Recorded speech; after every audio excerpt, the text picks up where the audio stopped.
Bueno, yo creo que hoy en día la tarea docente presenta muchos desafíos y uno de esos desafíos es justamente empezar a desaprender parte de lo que fuimos aprendiendo en nuestra formación, en nuestra primaria, en nuestra secundaria, en nuestra formación como docentes, desaprender para empezar a aprender a enseñar escuchando, ¿no? Me parece que la primera pauta que tenemos que tener en cuenta es escuchar a nuestros estudiantes. La relación entre estudiantes y docentes también es una relación dialógica, ¿no? Como de un ida y vuelta permanente, donde lo importante es saber que uno como docente tiene un saber específico, pero que los estudiantes también tienen sus propios saberes y con los cuales hay que jugar en todo el proceso pedagógico. Es necesario poder ponerse en juego, digo, sabiendo que cada uno tiene su lugar, que cada uno tiene su rol dentro del proceso pedagógico, pero que todos tenemos algo para enseñar y todos tenemos algo para aprender. Entonces, en ese sentido es saber que esos saberes no son los mismos, están diferenciados, pero no jerarquizados. No hay un saber más importante que el otro, sino que esos saberes son importantes para ponerlos en juego en el proceso pedagógico, tanto en el aula como en todos los espacios educativos que uno genere en la escuela, en la universidad, en el jardín, etc., ¿no? Y esto creo que sirve tanto para los adultos, que es el sujeto clásico de la educación popular, como también para los adolescentes y los niños, ¿no? Que ahí es donde creo que también tenemos que seguir aprendiendo como docentes en eso que decíamos antes, de escucharnos más entre unos y otros. Bueno, otra cosa que me parece muy importante para tener en cuenta es esta perspectiva de para qué enseñamos, con quién enseñamos y esta idea que también viene de la educación popular de formarnos para el pensamiento crítico, ¿no? Para poder pensar que la sociedad tiene sus injusticias y que podemos transformarla y que justamente el proceso educativo es una forma más de transformarla, no la única, pero que tiene que estar ligado también a esa idea. Y ese pensamiento crítico me parece también que tiene que ser formado o propuesto por el educador, incluso para que los estudiantes sean críticos de las propias propuestas del educador, que uno pueda generar mentes tan abiertas que puedan criticar incluso a lo que uno mismo propone como docente. Y eso también es un aprendizaje o un reaprendizaje del docente de aprender a escuchar esas críticas, de esas mentes que uno va construyendo, esas conciencias críticas que uno va construyendo de conjunto, ¿no? De esta manera dialógica. Por eso para mí también una de las cuestiones más importantes de la docencia es enseñar preguntando, ¿no? Todo el tiempo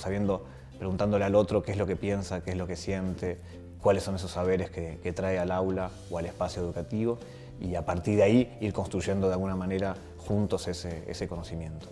Y en ese sentido también es importante para mí trabajar con los emergentes del aula, con los emergentes del proceso educativo, frente a situaciones diversas, que sean desde debates o discusiones, incluso discusiones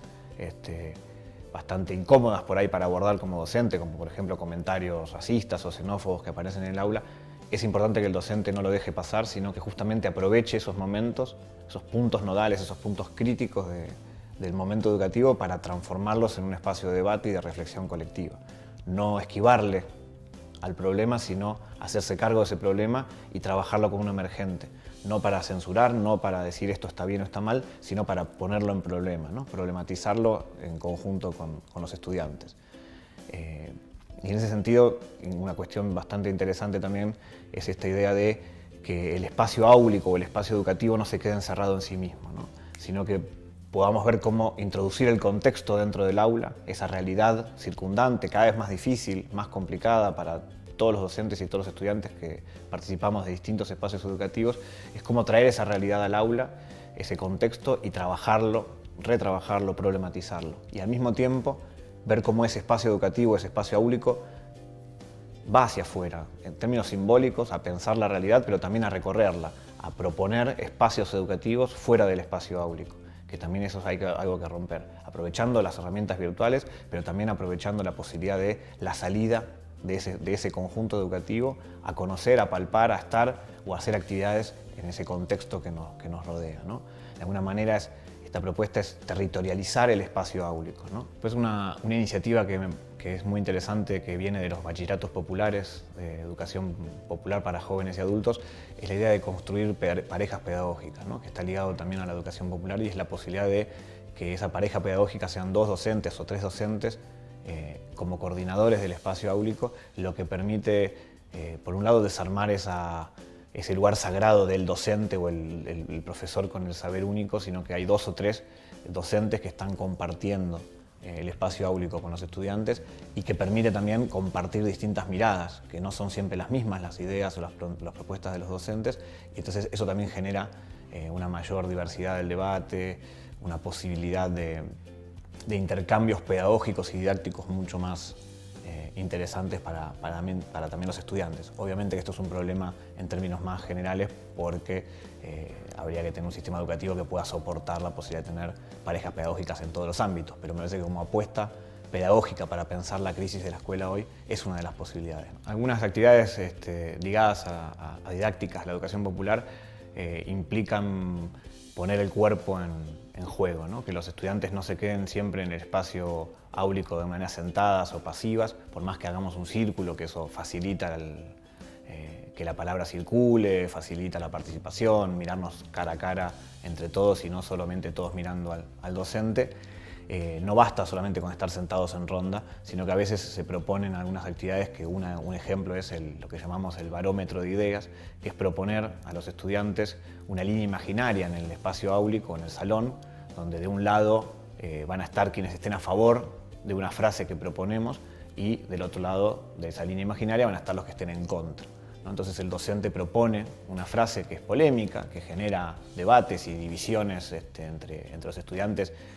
para justamente estar de acuerdo o no, y quienes van de un lado tienen que argumentar y tienen que pararse primero y argumentar por qué están del lado de a favor de esa frase, y quienes están en contra de esa frase tienen que posicionarse también del otro lado del aula y argumentar. Entonces los argumentos que den de un lado o del otro pueden ir convenciendo también a los estudiantes de pasarse de lado. Entonces es una actividad que se genera una dinámica bastante divertida por un lado, pero que los obliga a poner el cuerpo literalmente de un lado o de otro, y argumentar con sus propios saberes más lo que ya fueron leyendo o aprendiendo en las clases sobre ese tema. Entonces es una dinámica que sirve para descontracturar un poco el proceso educativo, pero a la vez a forzar de alguna manera, en el buen sentido, la participación y la puesta del cuerpo en esa participación de los estudiantes del espacio áulico, ¿no? Muchas veces genera el debate, sobre todo entre adolescentes, es muy difícil, y esta es una buena forma de generar el debate y de sacar ciertas timideces o ciertas trabas a la hora de decir lo que uno piensa.